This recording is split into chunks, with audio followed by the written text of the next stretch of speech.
again, we got to stand up and fight them because they will continue to do exactly what they're doing, claiming that they're helping, claiming that they're all about the civil rights, claiming they're closing the gap, when in reality, because we are in that reality, because we lived it, we know it's the complete opposite. It's all false.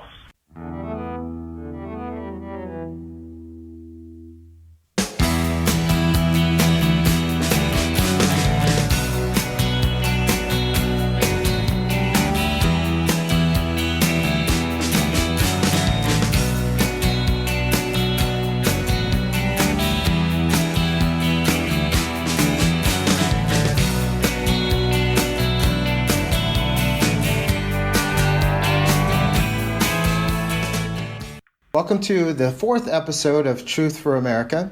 I'm Julian Vasquez Heilig, one of your hosts. I'm a professor of educational policy and leadership studies at California State University, Sacramento. I also currently serve as the education chair for the California NAACP. And my co-host is Jameson Brewer. If you could introduce yourself. Yeah, I'm Jameson Brewer. I'm a PhD candidate and O'Leary Fellow at the University of Illinois at Urbana-Champaign. Thank you so much. Today we have two guests, two former Corps members from the Bay Area, California Corps, both special education teachers in the Teach for America Corps. They're going to go by pseudonyms today. One is Mike and the other is Rebecca. If they want to just go ahead and introduce themselves in a way that doesn't allow them to be identified. Sure. Hello, everyone. My name is Mike. Served in the NorCal area here as a special educator. I'm done with Teach for America. I've completed my 2 years.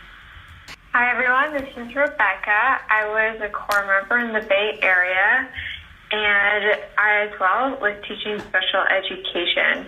So today we're going to talk about a couple of different issues, but I was recently in Washington, D.C. For an event. And at that event, someone that I trust, that I confide in, a leader that I really believe in, talked to me about conversations that person had with Teach for America Corps members. And the point that she made to me was that for those Corps members that she had conversations with, they expressed to her that Teach for America was their, quote, civil rights moment, personal civil rights moment. And so, and you often hear this from Teach for America, that they're basically a civil rights organization. Maybe the organization doesn't say this specifically, but that's a lot of the marketing and conversations with Corps members is often you hear those words, equity and poverty and civil rights. So my question to Mike and to Rebecca is, thinking about this sort of civil rights political framing that Teach for America has, when you went into Teach for America, did you think it was your civil rights moment? And then the second part to that question, at what point did you change your mind, if you did? I don't know, I kind of laughed when I heard that about this, being TSA's civil rights moment.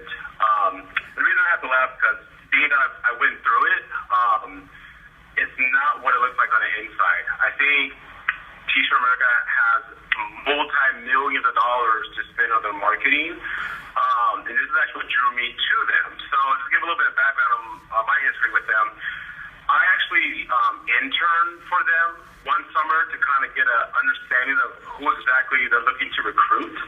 So I actually worked with the recruitment team. So let me ask you a question. So you had this perspective from working for Teach for America in the summer, but going into it, did you say to yourself, I'm going to be a civil rights crime fighter? Did you have that perspective going in? Absolutely, because I actually wanted to come in as a history teacher. That was actually my focus of coming into Teach for America. I wanted to become a history teacher. And I think like a lot of us who are in special education, I checked the box that stated, are you interested in learning more about special ed? And I was like, well, of course. I checked the box, and next thing you know, my assignment is special education. So when I kind of questioned, I feel for the kids in special ed, don't get me wrong, but my passion is history. I really want to teach the history of this country and of the world so that we can understand why there's a civil rights fight going on still to this day. So they really didn't want to hear that. Like, well, we need to fill special ed, so that's where you're going to be. Either take it or leave it.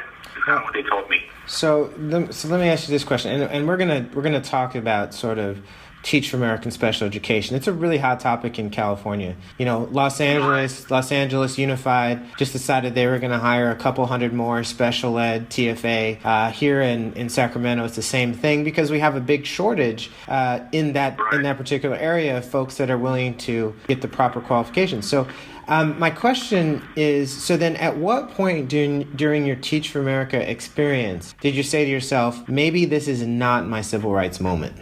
The moment for me was when I got the first tuition bill from their partner school, and I was somewhat confused because that summer that we spent for supposed training, Teach for America covered the $7,000 tuition for the summer. But when the fall arrived, another $7,000 bill came for the fall semester. I was like, hey, hi, who do I send this bill to? And they're like, oh, no, sorry, we can't do that for you because we're a nonprofit. We can't pay your tuition. That would be against the rules. But I'm like, did in the summer to kind of lure me in, bring me in, trap me in. And the reason that's going to work trap, I'll explain in a second, is that to kind of make it seem like there's something that the product they made to a lot of us that they'll pay for our master's, our degree, our special ed degree. So when I responded that I don't have $7,000 laying around, they're like, oh, that's kind of what you agreed to. So what I explained to them, I was like, well, how about if I find a lower cost credentialing program and nothing changes with my employment, I'll still teach. And they're like, no, you can't do that because if you don't pay our partner school, that means we won't get paid, and then we're going to call your principal and have you removed from the classroom. Wow. So right then and there is when I knew that this was not about the civil rights, it wasn't about the children, it wasn't about closing any kind of gap, it was about money, is what it came down to me. It was my takeaway from that whole experience. Wow. Okay, so Mike, let's loop back to this because I think this is a really important piece of information. Jameson, did you have any questions you want to have ask Mike about this before we ask Rebecca about her civil rights moment?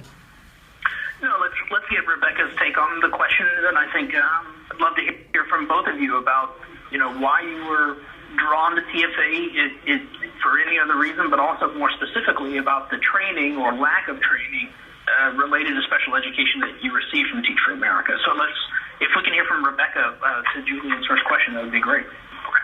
Sure. Hi, everyone, again. Well, I was a former AmeriCorps member, and during the time I was in my own community, I decided to do the AmeriCorps service. And when I met a few Teach for America teachers there. And during that time, I found out they were all over from the U.S., and I was like, well, why isn't there anyone local that's teaching these kids? Because as someone who grew up in the area, I would love to see people that were from my community teaching, because I would feel like it would be a little bit more relatable, and I would have an understanding that I can do it as well. So for me, it was very different because ever since I was young, I wanted to go into education and to make a difference and change our education system, especially the one from my own community. And so after my AmeriCorps service, I actually went and I got my master's degree in political science. And afterwards, I really kept thinking about the Teach for America idea and that, I want to be part of this civil rights movement, but I want it to be within my own community, to give back and also to make a difference in the education system here. So I applied, and in my application in itself to Teach for America, I literally stated that if you do not place me in my home area, I will not do your service. And I was really excited to find out about my results and everything. But before that, you have to have your in-person interview. And when I did the paper application, I didn't click on special ed. There was like a section saying your preference. There's like a least, no preference, and like high preference. And so when I asked about special ed, I put least preference because I was someone who was part of special ed when growing up in elementary school, and my parents took me out because they believed that it brought down my confidence. And for me, in my case, it was very much true. It was the special education itself that wasn't helping me at all. If anything, it was bringing me down. So basically when I went in for the interview, the guy asked me, he's like, so do you have any experience working with special ed? And I said, well, I was once labeled dyslexic, and they tried to put me in special ed when I was in elementary school. And he's like, well, how comfortable would you feel like if we were to place you back in it? And I'm like, well, after being my whole entire life trying to share people that I'm not really dyslexic, it's just I think differently. I don't want to be placed in that category again, and I not agree with most of the special ed teachings. And the guy's like, okay. And then the next thing I know is that when I get my acceptance, it says, congratulations, Rebecca, you are in this city, my home city, and by the way, you are in special education. And I was really bummed out because, one, I didn't want to have to be forced to teach something I didn't feel comfortable teaching. And the other thing was that, once again, I got placed in that box, in that category, which I worked my butt off to get out of throughout my life. But, if you say, you can't do special ed, then you're not in the program anymore. Right. So I took it anyway, and, and I had the most incredible students, I'm not going to lie. And it was wonderful to work with the students that I had, but I had absolutely zero support from Teach for America. I had no idea what I was supposed to do on the first day. All the teachings that I did that helped my students be able to get from a failing level to an honor roll level was literally practices that my father and I used to do to help me out. Yeah. So I had no practices from Teach for America that actually helped me in my classroom. So let's loop back to that in just a second and talk about some of the specifics, I think, on your preparation for special ed from both of you. So thank you for sharing important perspective that you bring to special ed from your childhood with everyone. Did you ever feel like, okay, this is my civil rights moment going into TFA? Did you ever feel that way? Yeah, at the very beginning, because it was like, okay, I'm going to get back to my community. But then right when I think it was the summertime going into the classroom for my first year, I kind of realized that there's something really off here. Mm-hmm. And what were sort of the bells that were, so you're talking about when you went into the Summer Institute, which is the 5 weeks of training with 18 hours of classroom time, that was when you started to sort of doubt that this was really about civil rights and children? What were sort of the bells that were going off? Well, it just seemed like everyone was trying to be forced to be one particular type of person. And while we're doing our summer courses, and supposedly from Teach for America on special education, they kept using these terms that were kind of inappropriate. They kept talking kind of down about kids in special ed, and they kept making out as if you could be this superhero. And it's wonderful to a certain extent, but at the same time, being someone who came from that and hearing the things that they would teach you, it was really hard to listen to. At points in the summer, I wouldn't be able to handle it because I'd just be sitting like, are you serious? You just said that? That was so not right. So when you say they, when you said they, you're talking about people that were in the instructors or other core members that were participating in the summer program? Instructors. Oh, instructors. And so tell me, I guess that might be the good segue for us. So you were both really sort of very surprised that you were selected to teach special ed. And I think for those of you that listened to past episodes of Truth for America, Jameson, who was a former core member in Georgia, talked about how he was initially assigned to teach special education, and he fought that. And they ended up changing it. But so tell us about how much training did you actually receive on special ed at your summer institute? So the Summer Institute was quite interesting because I personally did not teach any special ed at all during those 5 weeks. My classroom consisted of, I think, 8 or 10 general ed students. There was myself, another core member, and then an actual residential teacher who sat in the back of the classroom. There's 3 adults and about 8 or 10 on any given day students in the classroom. I taught math, and the other person taught ELA. Well, sorry, we both taught math, excuse me. So, and that was 45 minutes a day we taught. And then we wouldn't see students for the rest of the day. So you do the math. 45 minutes, 5 days a week for 5 weeks. That was about my overall experience, I believe yours too, Rebecca, on actual face-to-face instruction time. The part that killed me was like how much time they demanded that we spend on lesson planning. It was like mind-boggling. Like folks were staying until like 1, 2 o'clock in the morning, having to write these detailed like lesson plans. Like Johnny's gonna look at me, I'm gonna say X, Y, Z. It was stupid. I mean, I don't know what the word to use, but it was really a waste of time. But they were like, we need something to show the state of California that you're highly qualified to write lesson plans. But I would then throw it back out, like, but what about the teaching part? Anybody can write a script, but like if you get in front of a child, you don't know what you're doing, they're going to be able to see that and not learn. So I had a lot of battles with my core member advisor person who was supposed to like lead me. I read right through her BS. So how much experience does your core member advisor have? She was, I think, in her 3rd year of teaching. She was also a TFA alum. I think she had like 3 years of experience. Okay. Yeah. Give or take, yeah. Which is actually, in my experience, the most amount of experience that a core member advisor has at Institute is 3 years. In my experience is at Institute, both as an incoming core member and also working on staff. My second year at Institute, the average CMA that's core member advisor had 2, and there were a few that had just 1 year of experience, that's really troubling, I think. So you're saying that the expert teachers that are teaching the new core members have 3 years of experience in the classroom that were former core members. Those are the expert mentor teachers for the Summer Institute. That's what you're saying?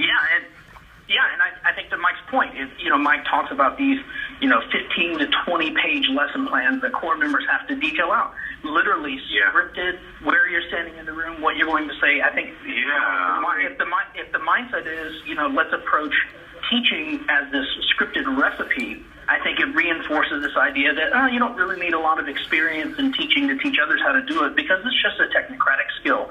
That's really problematic, at least in my view. The other issue is the fact that the Summer Institute was like, for example, I was placed in elementary special ed. In the summer, I was teaching English to 8th graders. It's very different age group, but at the same time, so you're not really getting that actual experience for special ed during the Summer Institute. So they're teaching you how to drive a bus instead of how to fly the plane, but then they're expecting you to fly the plane in the fall. Yeah, and then our advisor, the one with the 3 years of experience, only actually it was general ed. It wasn't even special ed. Right. So, and if I can add, Julian, to kind of go on, to kind of build off on what we went through at Institute, that's also the situation at our partner school that TFA partners with. So the people who are supposed to be our professors, quote unquote, are actually current TFA employees or alums who just left the classroom and became our instructors of our master's program. Wow. So yeah, and it's all. So you're saying that you have Teach for America instructors, so they don't have PhDs or master's degrees. Maybe not. One person came in with a PhD, and that was towards the end of my second. Yeah, she came out the second to last year, and she's no longer with the program, by the way. I've been in touch with some current folks, and she left. It was a really bad term. So there was one person out of my whole 2 years who had an actual PhD. So you have masters. Do they have master's degrees? Some do, some don't, or? Right, I believe because a few of them are actually gen ed teachers. Okay. And I believe that if you're a general ed teacher and teacher you don't have to get a master's. I think another one had to get a master's because she was a special ed teacher. So yeah, she got the same degree that we got. Okay. Probably in the same fashion that we got as well.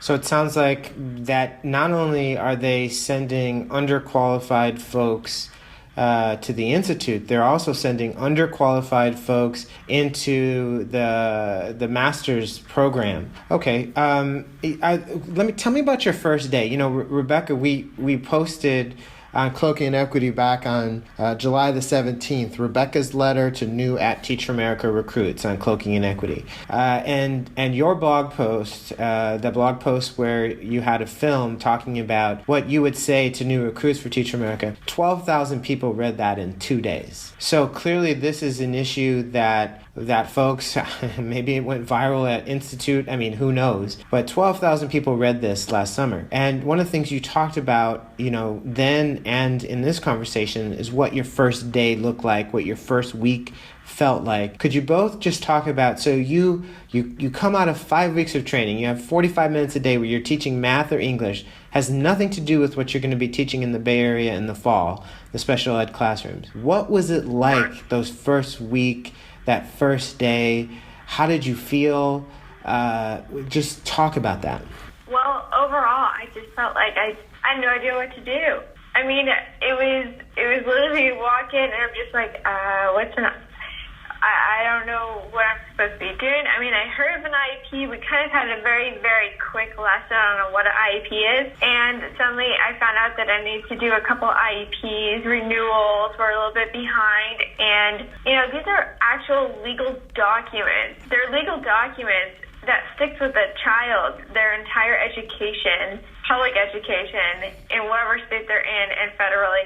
And the issue with that is if I don't know what the next step is and I don't know what I'm doing on an IEP, that's a huge problem. That's a real lawsuit right there, in my opinion.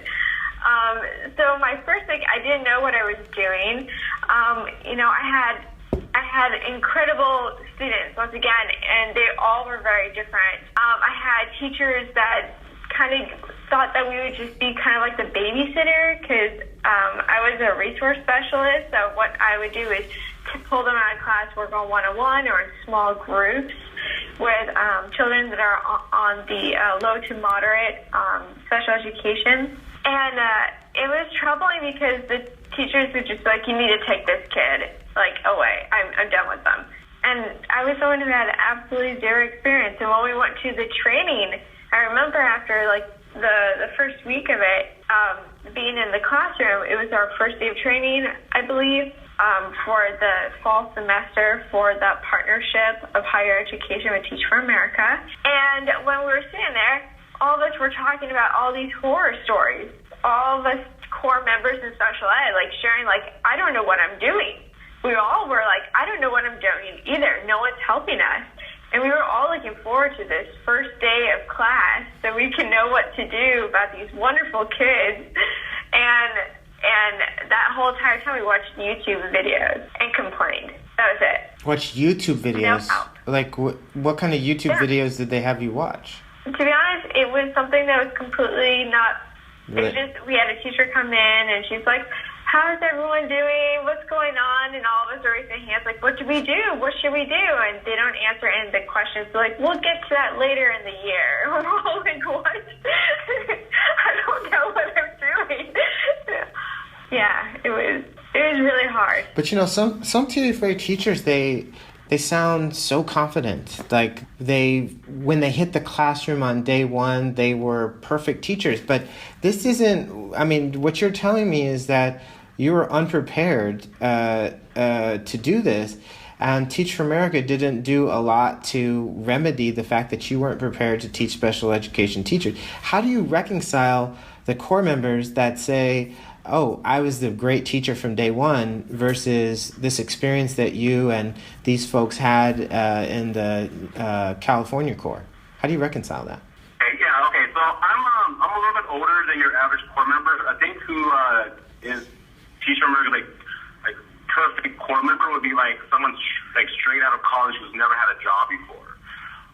Who is their leader on the college campus, who's probably the president of a club or president of the ASU or associate student body. But in my case, like you just said, Julian, I came into the classroom with a lot of confidence because I've worked, I had 10 plus years of work experience under my belt. So every new job I ever come into, I know to go and look at it and what to expect on the first day and who do I connect with at my job site. So I was real blessed that I had another resource guy in my school who's been working with the district for over close to 20 years. So he's a veteran. And he essentially, when I shared with the TFA, he was kind of I'm sorry. But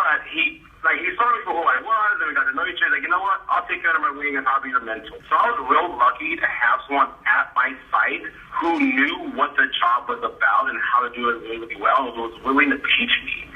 So with my work experience and coming in from other jobs and whatnot, I felt confident. But to kind of share my first day, if you don't mind, I actually was asked to leave the classroom on the first day of school, and I was not allowed on campus because my fingerprints didn't clear yet. Apparently there was some type of snafu down at the district where TFA did the live scan, the fingerprint thing, but someone didn't get them or someone didn't get them in time. So I was actually asked to leave school for the very first week. I was not allowed on campus. So it was like a shock because I'm like, I was really excited to be in the classroom. I'm not allowed to be anywhere near the campus. My kids had experienced some stuff for the first week, so it kind of just set me back a week.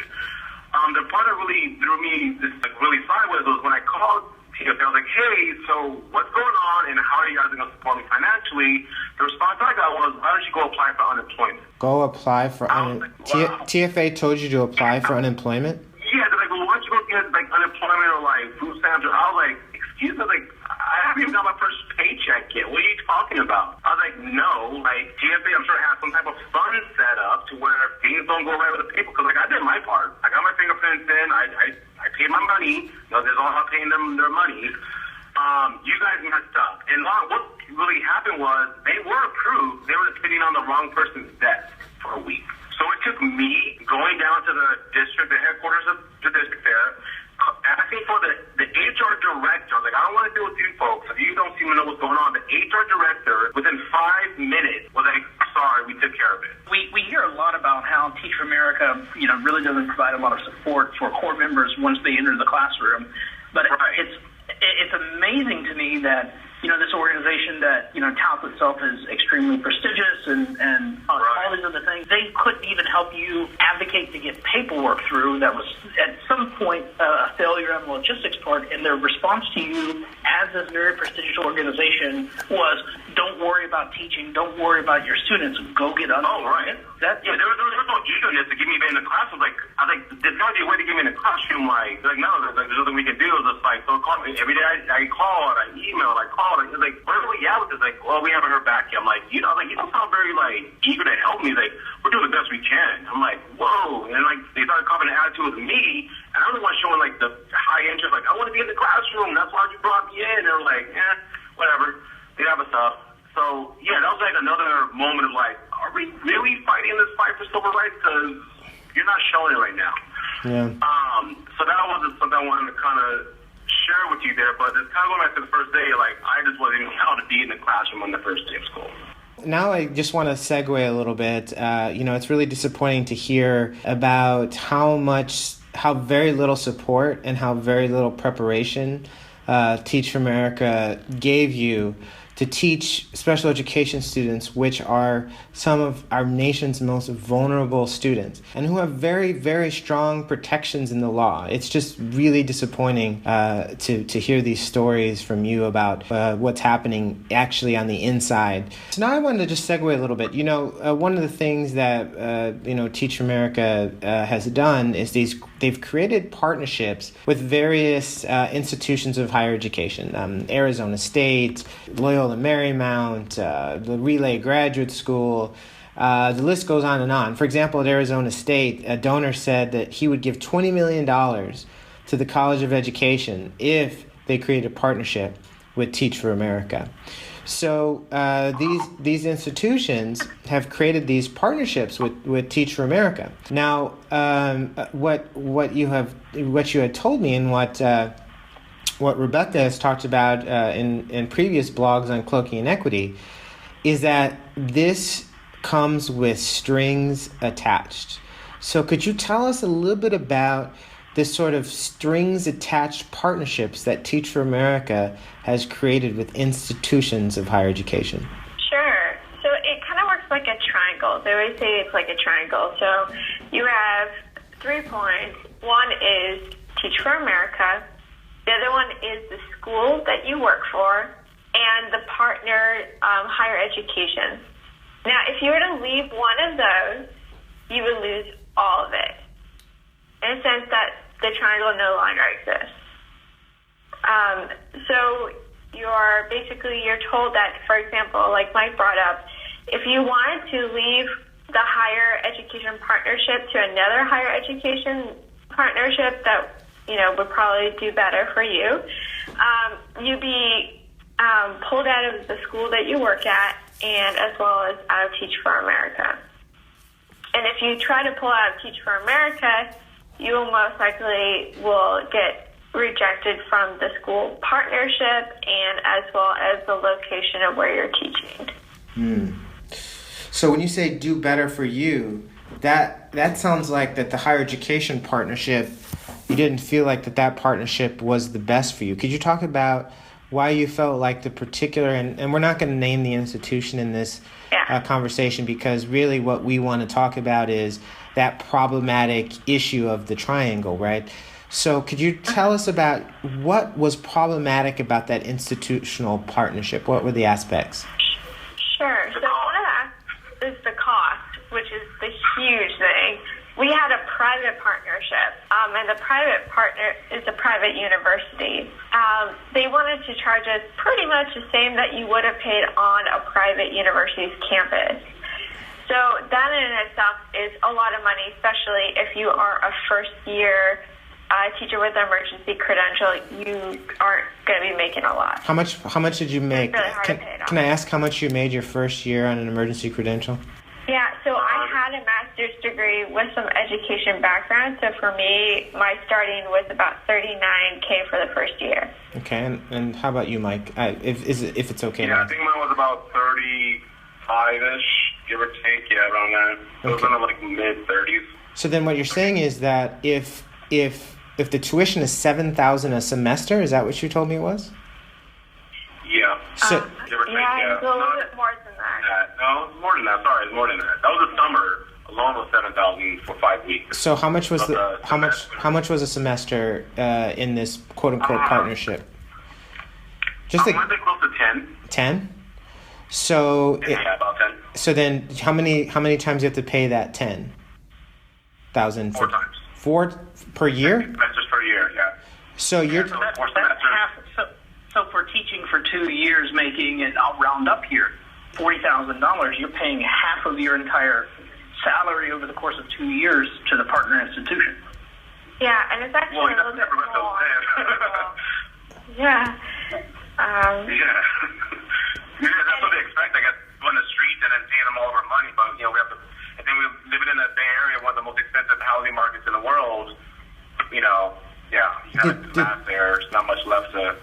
And you're saying that Teach for America didn't tell you that half of your salary would be going to the partner institution? No, they kept telling us. So before I accepted, I actually called them on that because I was like, okay, I know that we are required to have a master's if we are in the special education program. Can you at least tell me what the cost would be?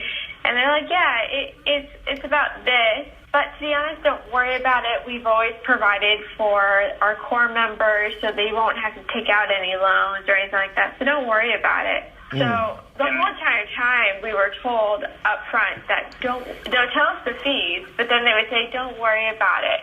So everything was written down saying this is how much you would be paying, possibly. But at the very end, after they would show the numbers, they would say verbally, but don't worry about it. We usually cover you. This sounds kind of like a football recruiting. I'm going to recruit you to come to my university. I'm going to promise you the world, but when you actually sign on the dotted line, but let me just clarify this. So it's $20,000 per year in tuition. Is that the right number? It's a little bit more than that, but it depends. It's pretty safe to say that more than half of your income, and that is before taxes, right? Before taxes, more than half of your income is committed to this partner institution. Correct. And what did this partner institution do for you guys? Tell me about what actually happened. So every Tuesday we would meet at a private high school in one of their classrooms for 4 hours. So we met once a week for 4 hours, and we would sit around and basically listen to one another complain about how low we don't have any support, how horrible this is, how we hate it.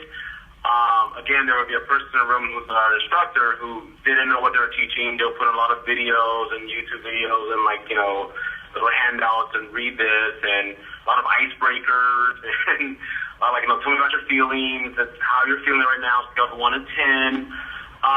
So there wasn't really much teaching. Now, I felt like, if anything, I taught myself everything that I got out of this because the instructor didn't really provide much quality of an education there. At least at the master's level, which I would expect to be much better than my undergrad level because I completed that with success. But yeah, so I thought the master's would be twice as better. But my undergrad was a way better experience for me in comparison to what I got from this private higher education university. Also, the homework was just a joke. It'd be like, write a journal entry of how you feel. And that would be like a 1-pager a week.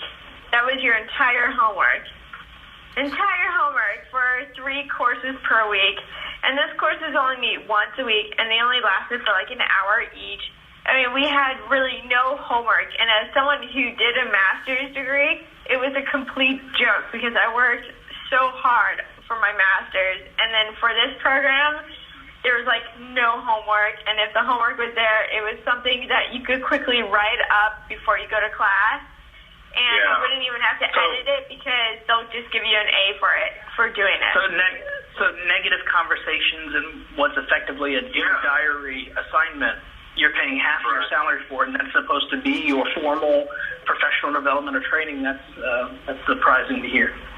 Well, and one thing that really just threw me this is like a joke is when one instructor allowed our big final project that we submitted for her class to be the exact same project for another class. What? That's when I was like, exactly. Like, so one instructor was like, okay, submit this to me. That'll be like your final project. And this other instructor was like, just give me the same thing, and it will count for both of our classes. Wow. And this is where it gets weird. So in my personal situation, I submitted it to one instructor. For some reason, it didn't make it to the other instructor. So the first one I got, it gave me a B, and the second one was like, well, I didn't get it, even though I had submitted it to this this platform that we use called Live Text, which is like our digital portfolio. So she had access to it, but she claimed that she didn't get it directly, so therefore she failed me. So again, this one assignment was good for both courses. I got a B with one instructor.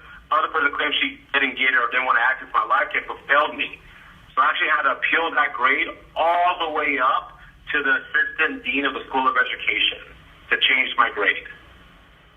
No one in Teach for America would help me with this situation. Okay, and so, and what did the dean of the institution of higher education say? Changed it. They were like, this is a joke. I sent the emails where it said, if you get this into me, Mike, I'll change your grade. So what had happened was we met after the review day. I gave her the assignment.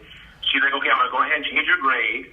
So she changed it on the Blackboard. It reflected on Blackboard, but she wouldn't go back and she changed it on my transcript. And I was like, I don't understand what's going on. She's like, well, I changed my mind. I'm not going to do it. Like, but you kind of already did, because Blackboard not reflects the grade I should have on my transcript. She's like, why the fuck do it? I'm not going to do it. I'm like, whoa. You can't do that. Like, you've already emailed me. I have the evidence. I have the grade change of one A, but not the other. She's like, well, I'm not going to do it. What? And when I pointed out the teacher, like, what's up with this? Like, well, that's her decision. She can do whatever she wants. Well, here's what's interesting is that and this is as in higher education. I'm the director of a program, and so this is right in my area. Right, I deal with these sorts of things all the time. Now, what's interesting about this is that you go to the associate dean of this College of Education, which again, we're not saying the name of this university. It's a university in California, and this dean is aware that you handed in this same project for 2 different classes, and that one of the professors decided that they didn't want to change their mind, but you have documented evidence saying that it's okay to hand in the same paper for 2 different classes, and the associate dean is okay with that? That's incredible. I mean... that part didn't even come up. I hear you saying, I thought that would have been a question, whoa, they had you do one project for 2 classes? And it was 2 entirely different classes. It was really weird too. But within 5 minutes of me meeting, it was like a Skype conversation. there was actually like real professors in the room, like actual like employees of this school and the assistant dean. Within like 5 minutes of me speaking, like, okay, Mike, have we learned from this? Like, of course, he's like, okay, we'll take care of it. Within 5 minutes, like, we'll fix it. It took 4 months to go to all these different levels within like Teach for America to finally get to someone who was like, I guess like not employed by them. They said like, yeah, we'll take care of it. 5 minutes. So it sounds like that was another moment. So it sounds like every time you guys had a problem and you went to somebody that wasn't affiliated with Teach for America, it got solved, and vice versa, it was problematic. Because it's this whole triangle thing of having all three of them are connected, but Teach for America doesn't take any responsibility. They will blame it on either the higher education partnership or the school district itself that you've been placed in. They will never, ever take it, and they literally have now called themselves as basically these recruiting agencies. That's all that they are. Right, of course they are, yeah. They're a hiring agency. They're a very expensive one at that. I mean, at the end of the day, I feel like I basically paid to be in the classroom at the end of the day. Well, you said they were... take away from my 2 years. You said they were a hiring agency. You said they were a hiring agency. When I wrote a piece in the New York Times, and the conversation, the framing of Teach America was a temporary agency, a hiring temporary agency. Thinking about the core members that you were with in special education in the Bay Area core, what percentage of them do you think left the classroom? Just a guesstimate from folks that you know. Well, our cohort alone, I think we lost over 50%. Okay. Yeah. I mean, yeah. After the first 2 years? Is that it? Oh, within like the first year, I think we lost over a third, maybe a little bit more, but by like halfway through like the second year, like we lost another few people. So at the end, from the beginning to the end, we lost over 50 people, 50%. Okay. So you actually said that you lost a third of them after your first year. Yeah. Now, one of the things that we talked about is that, I mean, this is an issue that I don't think that I've read about anywhere online. I don't think anyone has reported this. So I think really this is an exclusive conversation, which is that Teach for America's partnerships with these institutions of higher education, especially in the case of the one here in California, seems to be highly problematic. I mean, it's just incredible, the sort of whistleblower information that you, Mike, and Rebecca have provided for us. And it's actually infuriating as a person that leads a doctorate in educational leadership to hear how you were treated in these programs and the lack of quality in the assignments, in the pedagogy, in the curriculum. I mean, it's really, really quite disturbing. Really, and what's interesting is that Teach for America spends a lot of time, or at least people that are affiliated with Teach for America, criticizing colleges of education. Yet when they have a program that is loosely affiliated with a college of education, this is the kind of quality that they produce. It seems really ironic. One of the things we really want to be able to do is, if there are other folks listening to this podcast, or if you know other people that have had these types of experiences with these partner institutions, Mike and Rebecca would like to hear from you. They would like to hear from you because they are very interested in perhaps pursuing some action around these issues. And so you can contact me at my blog, Cloaking and Equity. Just go to Google and type in Cloaking and Equity, and you'll see my contact information. And I will pass the information on to Rebecca and Mike. Again, what we're calling for is, if you have experienced this kind of treatment from Teach for America's partner institutions of higher education, we want to hear from you. So I just want to give folks on the call, and Jameson and Mike and Rebecca, just about 30 seconds for their closing thoughts. Thanks to Mike and Rebecca, for taking the time to share your stories and your insights and your experience with both Teach for America and the partner institution. echoing what Julian just said, I think that this is an important aspect of Teach for America that has almost never been discussed, but something that obviously needs critique. It needs some type of examination, because it's one thing to talk about the horrible training and the lack of training that Teach for America gives core members and the lack of support once they're in their classrooms. But it's entirely something else if we're thinking about, forcing core members to become indebted to institutions of higher education, very specific ones. So I just want to say thanks to Mike and Rebecca for your stories. Yeah, so I really want to thank you, Julian, Jameson, and also Rebecca, for all of us coming together. I think this is really, really important for us to kind of just share, authentically what we went through. I know that there's more of you out there that can share similarities. It's not worse, because what we went through was bad, but I know that it's probably worse for some of you, and I'm really sorry that happened. But in order for us to fix this, we have to stand up. There should be nothing to be afraid of. We're all leaders. The reason we were selected for Teacher, right? Because we're leaders. We're willing to stand up and fight a fight when we know that there's wrong happening, and that's what we need to do for our children who doesn't have a strong enough voice as us. Think about the power of numbers. If we come together, there's no way to be like, well, Mike, maybe this runs over Rebecca, this side. If we're in power of numbers, it can't be like, oh my God, there really is an issue here. So I'm hoping that you do reach out to Julian, because we can take action. There's something we can do, but it was going to require more of us to come forth and be willing to speak out. We know that Teach for America has tentacles that reach everywhere. But again, if enough of us stand up and force them to face what's really happening, we can really affect some change. I want to thank you all for listening. This has been a great experience for me to kind of get this all off my chest. It's been such a bad experience. If I could do it all over again, I probably would go a different route than Teach for America, because it was to that extreme. Because there are other ways in the classroom, but we did it. We made it. For the folks who didn't finish it, we know why we left. But again, we got to stand up and fight them, because they will continue to do exactly what they're doing, claiming that they're helping, claiming that they're all about the civil rights, claiming they're closing the gap, when in reality, because we are in that reality, because we lived it, we know it's complete opposite. It's all false. So again, thank you for listening. Thank you for your time, and I hope to hear from you. Thanks, Mike. I just want to add on to that. Once again, thank you, Julian and Jameson, for having us on this and to help us spread the message about trying to connect with others, to be courageous and come out. It is really scary, and just like Mike said, they have their tentacles all over the place, even in tech industry, education. So it's a very scary thing to come forward.